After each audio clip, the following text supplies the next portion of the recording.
4월 1일 금요일 국내 증시 마감됐습니다. 4월의 첫날이었습니다. 하지만 아직까지 3월의 그 그림자를 지우지 못하는 흐름인데요. 간밤 미국 증시의 하락 움직임 그 여파에 오늘 우리 증시 장중 내내 마이너스권이었습니다. 다만 그 가운데서도 희망을 찾자면은 지수의 변동성이 좀 잦아들고 있다. 여기에서 많은 전문가들이 바닥 시그널을 읽고 있는 상황입니다. 종목별로의 순환매 장세 흐름은 오늘도 여전했죠. 주변국 상황 어땠는지 보겠습니다. 한중일이 요즘 들어서 하루하루 좀 다릅니다. 동일하게 오르거나 내리는 날이 많지 않고요. 이런 뚜렷하게 흐름을 가지고 움직임이 나타나지를 않습니다.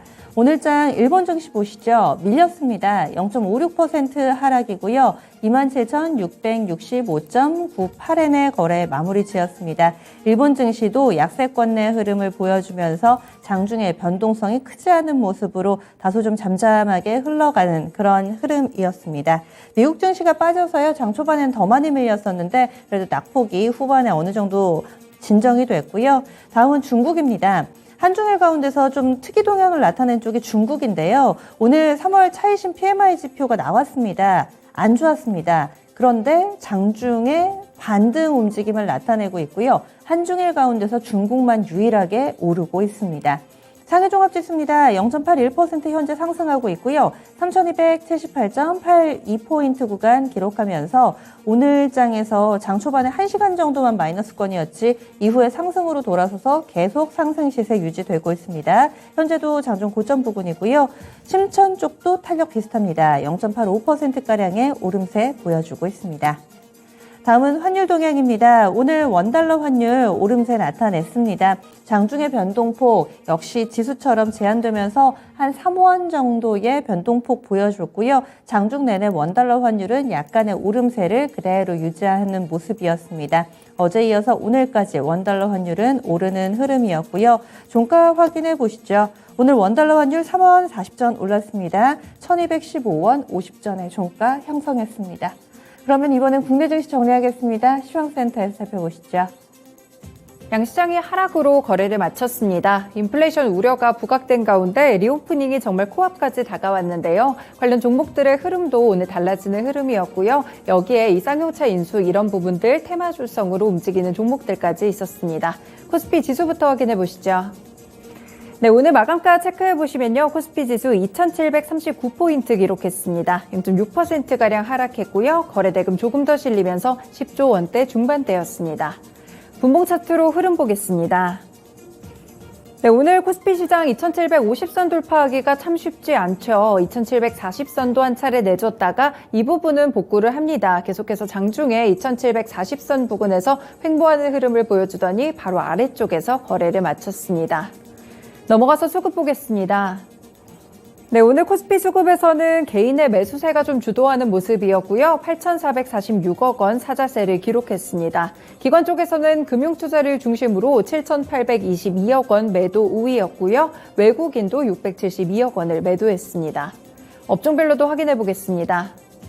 네, 전반적으로 봤을 때는 하락하는 업종들이 더 많았는데요. 그 가운데서 전기전자 섹터가 1.4%대로 가장 내림세가 깊게 나타났습니다. 확실히 반도체 관련 종목들이 쉽사리 회복하지 못하면서 섹터별 흐름에도 영향을 줬고요. 의약품 섹터도 1%대 내림세, 철강, 금속이나 제조업, 의료, 정밀 순으로 밀리는 흐름이었습니다.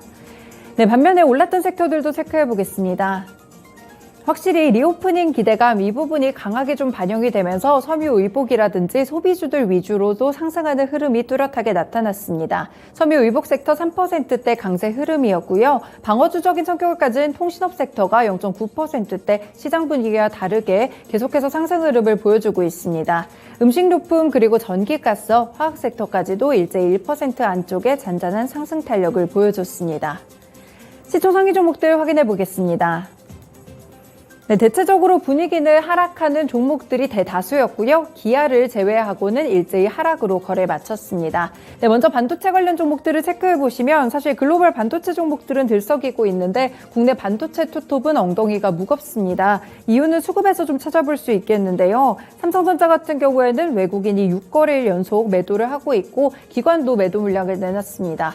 SK하이닉스 역시나 양 매도세가 이틀째 이어지게 되면서 주가가 아래쪽으로 내려가는 흐름이었는데요. 있는데요. 삼성전자 0.7% 밀리며 69,100원으로 종가 형성했고요. SK하이닉스는 1.6% 하락하며 11만 6천원으로 거래 마쳤습니다.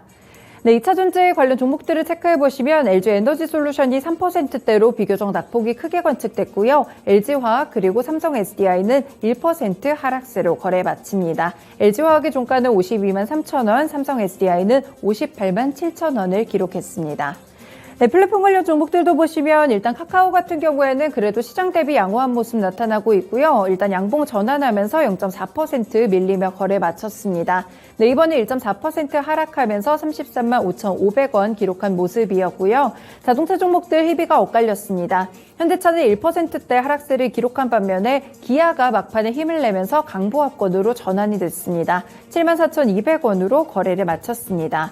네, 대체적으로 시장 분위기를 따르게 되면서 1%대 하락세가 관측된 가운데 일단 시장 대비했을 때도 약간 더 부진한 흐름이 나타났습니다. 셀트리온 그리고 카카오뱅크, 포스코홀딩스까지 일제히 1% 넘는 하락세를 기록했습니다. 넘어가서 특징 종목들 체크해 보겠습니다. 네, 다음 주 월요일부터는 2주간 사적 모임이 10명으로 확대되고요. 영업시간은 자정까지 1시간 더 연장됩니다. 코로나19 유행이 감소하고 위중증 환자와 의료체계가 안정적인 수준을 보인다면 실내 마스크 착용 같이 핵심 수칙을 제외한 영업시간, 사적 모임, 대규모 행사 등 모든 조치를 해제하는 것을 검토하겠다, 이런 정부의 공식적인 발언이 나왔습니다. 이렇게 실내 마스크를 착용을 해줘야 된다면 확실히 뷰티 업계들, 화장품 쪽에는 긍정적인 요인으로 돌아가겠죠. 오늘 리오프닝 관련 종목들 가운데 시세가 가장 크게 관측됐습니다. 이외에도 미용 의료기기 종목들 함께 움직이는 모습이었는데 마스크 착용 해제, 이 키워드가 상당히 큰 영향을 미쳤습니다. 이츠한불 보시면 24% 급등하면서 25,700원 기록했고요. 토니모리와 미샤 이런 부분을 운영하고 있는 에이블 CNC도 두 자릿수대 상승 흐름이었습니다. 네, 대체적으로 6%에서 7%에 가까운 상승 탄력 보여준 가운데 한국화장품, 한국화장품제조, 한국콜마도 일제히 7% 상승으로 거래 마쳤습니다.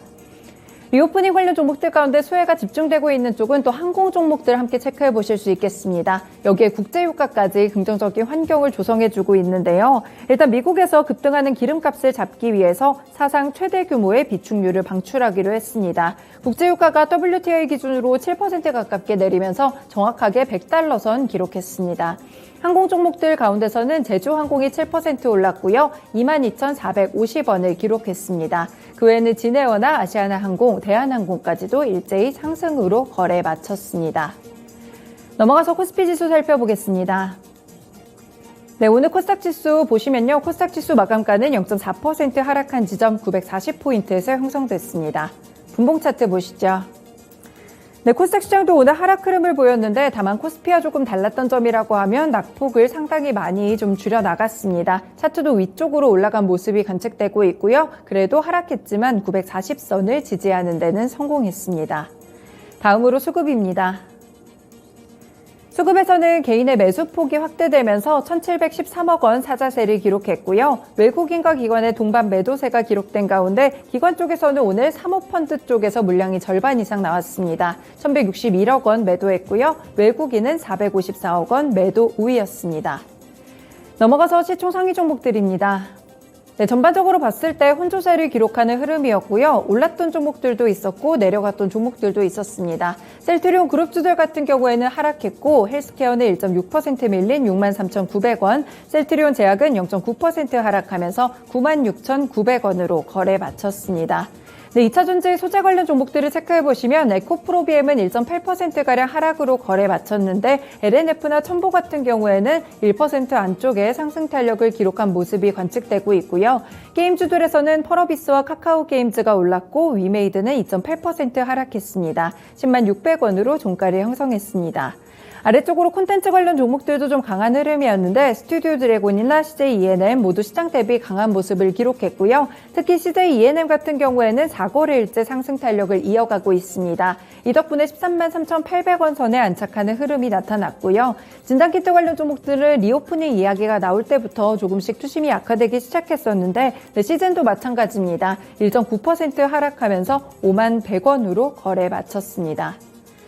넘어가서 특징 종목들 살펴보겠습니다. 네, 오늘 이슈가 가장 크게 나타난 쪽이죠. 이 쌍방울 그룹이 에디슨 모터스로의 인수합병이 무산된 쌍용 자동차의 인수를 추진한다고 합니다. 제조회사인 광림을 중심으로 적극적으로 쌍용차 인수를 검토할 것이라고 하는데요. 현재 매각 주관사의 인수 의향은 전달한 상태라고 합니다. 전담팀도 구성했다고 하는데요. 그룹 내 다른 상장 계열사들이 참여하는 컨소시엄을 구성해서 인수에 나설 계획입니다. 오늘 그룹주도 일제히 위쪽으로 끌어올리게 되면서 무더기 상한가가 나왔는데요. 일단 엔터 회사인 IOK라든지 광학부품 제조사 나노스가 이 컨소시엄에 참여할 것으로 관측이 되고 있습니다. 이런 부분들 때문에 보시면 쌍방울, 미래산업, 그리고 IOK 또 아래쪽으로 광림, 맨 아래쪽으로 나노스까지 일제히 상한가 안착하면서 거래 마친 모습이고요. 비비안 같은 경우에도 상한가 바로 아래 지점 거래 제한폭까지 거의 가깝게 오르면서 3,550원을 기록했습니다. 네, KH 필록스도 같이 묶이게 되면서 26% 급등한 2,695원으로 거래에 마쳤습니다. 마지막으로 선물시장 살펴보겠습니다. 네, 오늘 선물시장 살펴보시면요. 일단 현재 시세 같은 경우 선물 6월물 0.6%가량 하락세입니다. 363포인트 선에서 자리를 잡고 있고요. 수급도 함께 보시겠습니다. 네, 수급에서는 오늘 외국인의 매도세가 좀 가파르게 나타나는 편입니다. 4,837계약 매도 중이고요. 기관은 금융투자를 중심으로 2,874계약, 개인 쪽에서는 2,000계약 넘는 물량이 들어오고 있습니다. 지금까지 마감 시황 전해드렸습니다.